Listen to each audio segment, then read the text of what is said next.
dans ce nouveau thé blabla numéro 34, je crois, non 35, je ne sais plus. Écoutez, nous sommes lundi, je ne sais pas combien de juillet. Je m'étouffe.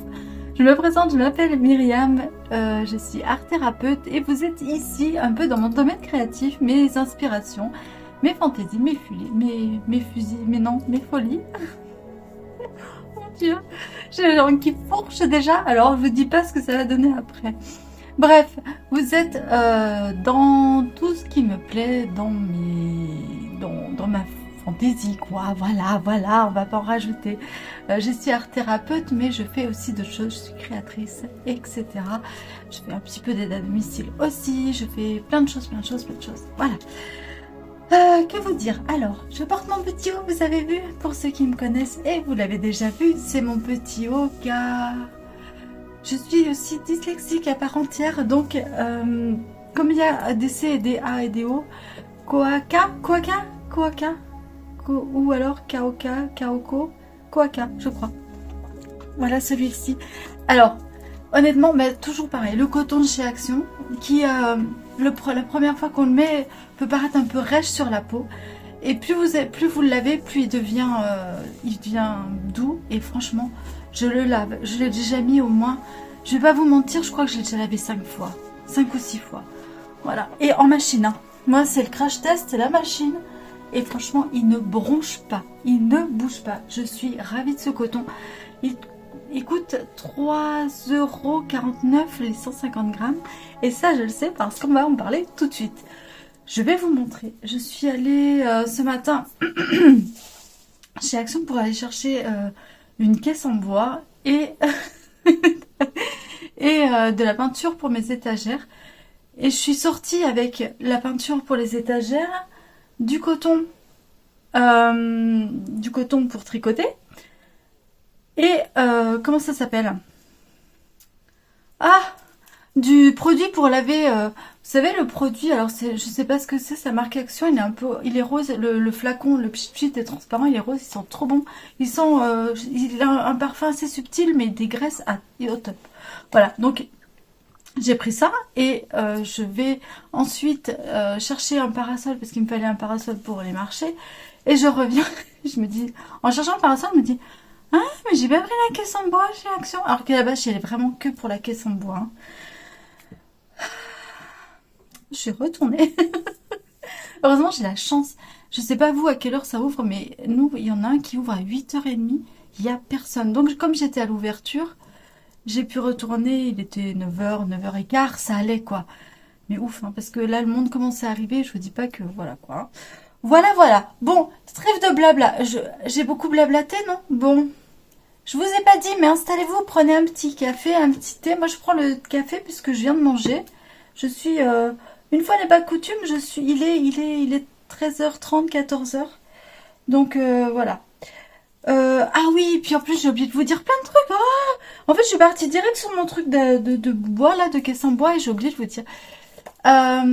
J'ai oublié de vous dire que cet été, je vais essayer de faire plus des vlogs et d'en faire 2 par semaine. Je vous garantis pas, il y a des semaines il n'y en aura qu'un, il y a des semaines il y en aura 2. Mais pourquoi pas le jeudi ou le vendredi vous faire un petit... soit je ferai mardi, vendredi ou... Je sais pas encore. Mais ou peut-être un samedi ou un dimanche, j'en sais rien. Mais j'ai envie de vous faire un petit coucou comme ça pendant la semaine que je programmerai. Donc soit j'enlève le mercredi, j'en fais un le mardi, celui d'aujourd'hui, là, je le fais le mardi. Et I don't know. Vous m'avez compris. Je me laisse une petite impro puisque je vais travailler différemment l'été. Donc, pourquoi pas. En plus, il y a une semaine ou 2 où mon conjoint sera en vacances. Donc, on risque de partir un peu. Mais pourquoi pas, si on part, vous partagez nos randonnées, tout ça. Dites-le moi si ça vous intéresse. N'hésitez pas à liker, bien sûr, cette vidéo si elle vous plaît et commenter, c'est toujours agréable. La dernière vidéo n'a presque pas fait de vues, donc après, si je vois que vraiment les vidéos s'épuisent et s'étouffent et se meurent,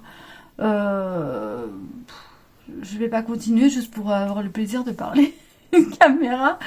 Bien que ça, j'aime bien, c'est sympa. C'est mon petit journal de bord, donc pourquoi pas. Après tout, on s'en fout. Voilà.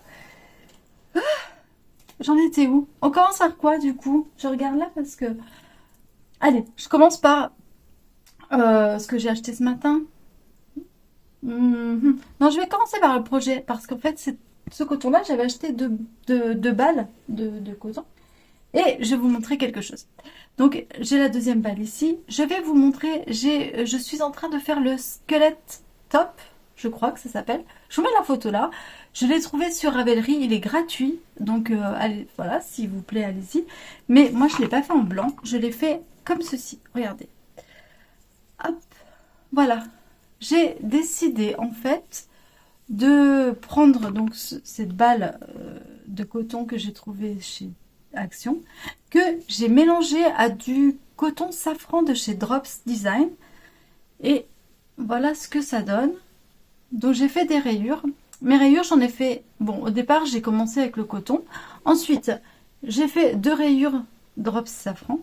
Une rayure, on va dire Action, allez. Une rayure, voilà. Une rayure Safran. 2 rayures Action. Une rayure Safran. 3 rayures Action. Une rayure, 4, 5, 6, 7, etc., etc. Et comme ça, en fait, les rayures vont se perdre au fur et à mesure que je vais monter mon top. Et voilà. Je trouve que ça, de faire des rayures, je sais pas, j'aime pas trop les trucs rayés de base, mais bon, déjà là, ça donne, je trouve, un côté vachement gai à... Regardez, comparé à celui-ci. Ça lui donne de la couleur, ça lui donne un petit côté vachement sympathique. Et en plus... ça me permet de finir des pelotes de coton que j'avais qui traînaient. Donc voilà, donc je l'ai commencé. Je vous montre l'arrière. Je vous avais dit que je ferais le sac et tout. J'avais commencé, puis finalement, je me suis dit, oh non, j'ai envie de faire un autre top, puisqu'on est en été. Et voilà. Donc ça, c'est la particularité à l'arrière du... Il y a un jeu de jeté qui est très simple à faire. Vraiment, il est super simple. Pour l'instant, il est très très simple. Si vous voulez vous faire un petit truc sympa pour l'été, je vous le recommande. Il est trop trop mignon. Après, moi, je me prends la tête avec les rayures, hein, mais si vous voulez le faire en zéro cerveau, zéro rayure et tout ça, vous pouvez. Hein. Je suis désolée pour la lumière, j'ai été obligée de fermer parce que mes voisins parlent et tout, et on s'entend, donc ce serait un peu désagréable.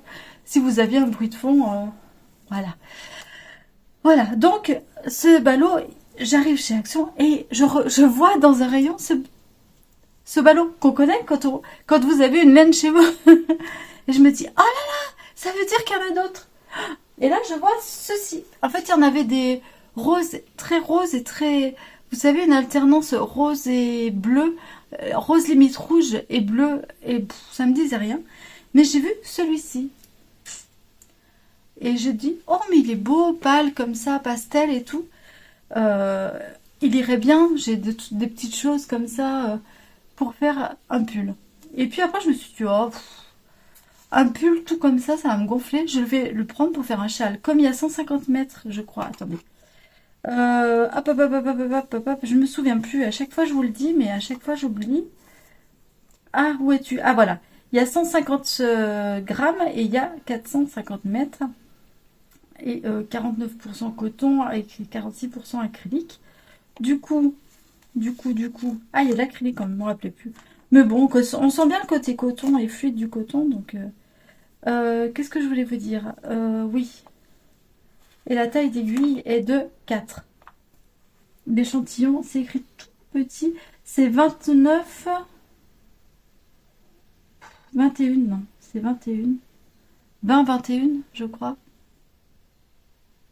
28, 21. 20... Je sais pas, j'arrive pas à lire. Bref, c'est pas grave. Voilà, ça vous donne ça. Et en 4. Là, je tricote en 4 mm. Attendez. Oui, là, je tricote en 4 mm et ça va bien. Ça va très très bien. Franchement, c'est top. Je pense même qu'on peut le faire en 4,5. Le dégauger un peu, ça irait bien aussi. Mais le tissu est joli. Vraiment joli. Et du coup, là, je vois une 3e couleur vous savez, qui m'appelle, qui me fait coucou, je suis là. Ah, regardez. Donc c'est à peu près la même, mais en plus foncé. Et du coup, j'ai pris 2 ballots comme ça pour me faire un pull.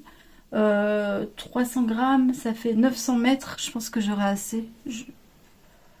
Je pense. Un petit pull léger ou un petit gilet sans manches, je sais pas encore. Mais je vais me faire un truc avec ça. Et regardez pourquoi. Parce qu'en fait, je me suis acheté un sarouel sur le marché de cette couleur. Et je pense qu'un petit pull ou un petit truc comme ça avec le sarouel ira très bien. Hop, voilà mon sarouel, il est beau. Hein. Du coup, voilà. Et sinon, je me suis dit, au pire, je pourrais couper ces couleurs avec celui-ci. Ça, je pense que je vais faire un châle. Je ne sais pas. Alors, j'ai envie de faire un châle avec des motifs graphiques dedans. Des petits triangles ou des choses un peu qui ressembleraient un peu côté soit motif viking rune, soit motif Amérique du Nord. Voilà. Je ne sais pas encore. Indien, Amérique du Nord, les Premières Nations, quoi. Je me dis que ça peut être vachement sympa. Voilà, vous savez tout pour ces achats de coton et de laine. Je vais vous passer maintenant en voix off. Je vais vous montrer ce que j'ai mis dans mon Ravelry à faire. Non pas Ravelry, dans mon appli Compte-rend. En fait, j'ai une page où je mets des projets à faire et je vais vous montrer ce que j'ai en projet à faire. Donc là, je vais passer en voix off, je vais vous mettre les images et je vais vous parler du projet, ce que c'est, etc. Et je vais vous mettre ça là en voix off maintenant. On se retrouve tout de suite après. Comme je vous disais, on commence avec le Skeleton Top, avec sa petite dentelle, ses petits jetés là sur l'encolure, qui fait une petite dentelle. Le deuxième projet, c'est le Strawberry Summer de chez Drops Design, qui est un peu la copie d'un modèle très connu dont je ne me souviens pas, très près du corps. Ensuite, il y a le modèle Auréline de Marie-Amélie. Celui-là est magnifique avec le panneau de dentelle devant, tout ça, j'adore. Donc pourquoi pas. Tous les modèles sont gratuits, hein, que je vous propose. Et pour terminer, le châle Viking Spirit, voilà, de chez Drops Design avec, comme je vous disais, un côté graphique en dentelle. Mais je ne sais pas encore si je veux de la dentelle ou du jacquard. Voilà. Voilà, donc quelques petits projets pour l'été, je pense que ça ira. Honnêtement, je continue à tricoter des poules et des choses comme ça. Et là, aujourd'hui, je vais vous montrer, donc j'ai allé acheter une caisse pour les marchés. Lundi prochain, je fais les marchés. Donc d'ici là, je pense que vous aurez eu encore un vlog. Et lundi, je filmerai sur le marché. Comme ça, je vous ferai le vlog du marché, de la mise en place du stand, etc. etc. Donc, je suis allée chez Action et j'ai trouvé ces caisses en bois. Elles sont à monter. Je vous ai laissé pour vous voyez. Elles sont à monter en fait. Elles sont toutes, elles sont dans le truc déco de la maison et tout ça. Et une fois montées, elles donnent ça. Franchement, elles sont sympas. Et donc j'ai pu ranger. Je montrerai. J'ai pu ranger mes petites poules là-dedans. Et du coup, comme j'ai rangé mes petites poules là-dedans, je me suis amusée à tout ranger mes petites poules dedans et mes créations. Et aussi, je vous montre mes petites carpe-coilles. Voilà. Et cette caisse va me suivre sur le marché avec les étagères que je vous ai montrées la dernière fois en fer. Ceci, ça sera vraiment la déco de mon stand. J'ai pas pensé, mais je pensais que les rainures étaient dans ce sens-là. Et en arrivant, j'ai vu qu'elles n'y étaient pas. Sinon, j'aurais mis l'étagère comme ceci. Et je me serais fait un système de petits rayons. Mais ce que je vais faire, je pense, je vais faire un système de rayons ou des petites balançoires. Enfin, je ne sais pas encore, mais voilà. J'ai pas mal d'idées pour aménager cette cagette qui sera finalement un petit poulailler sur mon stand. Et puis voilà, rien de bien foufou, mais je trouve que c'est sympa de commencer un stand et de pouvoir créer son univers et de commencer à faire ça et de s'approprier ça. Je trouve ça super sympa. Je n'ai pas encore choisi mes lumières, je ne sais pas ce que je vais mettre comme lumière. J'ai un parasol qui sera dans les tons végétaux. Alors au départ, je voulais prendre un parasol blanc avec des petites fanfreluches et tout ça. Et je me suis dit non, je vais prendre un parasol très classique, mais un peu Urban Garden, voilà. Avec, vous savez, la toile Urban Garden. Donc voilà. Mais tout ça, je vous le dévoilerai vraiment la semaine prochaine quand le stand sera monté. En plus, le premier jour, quand on arrive, le premier jour de marché, ce qui est bien, c'est que tout est à faire. Moi, je préfère préparer un peu en amont pour savoir où je vais aller. Mais je sais que tout est à découvrir en live et les gens sont curieux parce qu'ils savent, bon bah les gens qui restent dans le camping, le personnel du camping, tout ça, vient et est curieux de savoir, ah qu'est-ce que tu as fait cette année, tout ça, en général. Et bah, les personnes, les vacanciers sont aussi hyper curieux du marché des créateurs. Donc en général c'est un bon moment, j'aime bien ce moment de monter le stand, de commencer à mettre les choses en place. Et voilà, donc écoutez, tout ça, ça sera pour la semaine prochaine. J'espère vraiment que ça vous plaira cette aventure. J'ai vu pas grand monde, alors peut-être que les personnes que je suis ne font pas ce genre de choses, mais en général elles font des petites vidéos vite fait comme ça sur Insta, les petits shorts et tout. Mais je trouve ça aussi sympa de vous partager ça sur YouTube et un peu l'ambiance, l'envers du décor. Je pense que ça peut être sympa à vivre. L'envers du décor, c'est bon, là j'ai pas... Alors, comme c'est un marché de créateurs qui se passe dans un camping, nos places ne sont pas tirées au sort, parce qu'il faut savoir quand vous arrivez sur les marchés, parfois vous arrivez et vos places sont tirées au sort. Et quand les places sont tirées au sort, bah, vous pouvez, si vous n'êtes pas tiré au sort, vous pouvez repartir comme vous êtes venu, c'est-à-dire vous avez perdu votre temps. Voilà. Et de l'argent, puisqu'en général on vient en véhicule, hein, on est motorisé. Mais vous avez perdu votre temps et votre argent, et puis vous avez peut-être des fois, vous avez fait le choix entre 2-3 marchés, et hop, voilà. C'est une vie qui est très dure. Moi j'ai vraiment beaucoup d'estime pour les gens qui font les marchés, pour les maraîchers. D'ailleurs, que ce soit dans les fruits, dans les légumes, dans l'habillement, dans les marchés de créateurs, j'ai fait les marchés quand je suis arrivée dans la région, j'ai vendu des olives. Et petit story time en aparté, quand je suis arrivée dans la région, j'ai vendu mes premiers jobs étaient en restauration, ce qui m'a absolument pas plu. J'ai détesté la restauration. J'ai détesté... je suis désolée hein, si parmi vous il y a des restaurateurs, mais de la façon dont on m'a traité, et les patrons, et les employés, et les clients, j'étais pas du tout habituée à ça. On m'a traité vraiment comme une crotte. Ouais, on va dire une chose comme ça. Travail. Et ensuite, après, j'ai trouvé une place sur les marchés alimentaires. Il y a un marché tous les dimanches et tous les mercredis ici. Et je travaillais avec un producteur d'olives de la région. On vendait des olives, donc les olives cassées à l'ail, les olives à la provençale, les noires, les vertes, etc. etc. Les pichoulines. Et à l'époque, j'avais des grands cheveux... comment on dit, les grands cheveux au burn un peu, voilà, châtain, et tout le monde me prenait pour une espagnole, une fille d'ici, alors que pas du tout. Je venais des Jura, et dès que je commençais à parler, mon accent trahissait tout. C'était très drôle. Mais voilà. Donc, mais si vous voulez, je vous raconterai un jour mes premières expériences dans le sud de la France, qui était c'était vraiment chouette parce que j'ai le type méditerranéen et je venais pas du tout d'ici. Enfin, c'est mes origines, mais c'était assez drôle. Et en fait, je ne sais plus ce que je vous disais. Oui, du coup, j'ai vendu sur les marchés, j'ai vendu des olives et pendant 2 ans après, j'ai vendu 2 ans les olives. Et après, fruits et légumes. Donc, pour vous dire que je les ai ramassés, puis après, je les ai vendus. Donc, pour vous dire, les marchés et moi, c'est une grande histoire et une grande passion. Donc, j'ai énormément de respect pour toutes les personnes qui font les marchés. C'est vraiment un des métiers les plus durs parce que il faut faire sa place en hiver, quand il fait froid, quand il y a du vent, quand il y a de la pluie. Et pour avoir une bonne place l'été, il faut prouver qu'on est motivé. L'hiver, les placiers sont intransigeants là-dessus en général. Mais bon, les palaciers aussi sont des personnes formidables qui vraiment essaient toujours de faire de leur mieux. Et c'est pas évident.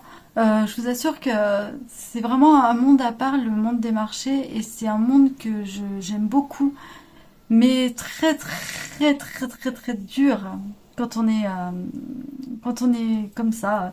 Moi je sais quand je suis arrivée avec mes poupées sur les marchés, les gars ils me regardaient, ils faisaient il y a de la bouffe autour de moi. Tu fais quoi toi? Je dis ben des poupées. Ah ouais ouais. Et j'avais à côté de moi un mec qui vendait des saucissons et un peu plus loin un mec qui vendait des olives et une nana qui faisait des bijoux à côté de moi. La nana qui faisait des bijoux me dit t'inquiète, faut qu'il t'apprivoise. Mais ça a été long. Ça a pas été, non. Ça a duré aller 2, 3 fois. Et puis au bout de 3 fois, ils ont dit, bon, elle est sympa, elle. Puis ils me chambraient avec mes poupées et tout. Donc voilà. Voilà, voilà. Mais on fait des belles rencontres et tout ça. Je parle beaucoup, mais je suis très enthousiaste à l'idée de faire ça et de renouer avec ça. Et ça me met en joie. Voilà. J'espère vous avoir transmis en tout cas cette bonne humeur et ce bonheur de faire le marché. Hum. Et voilà.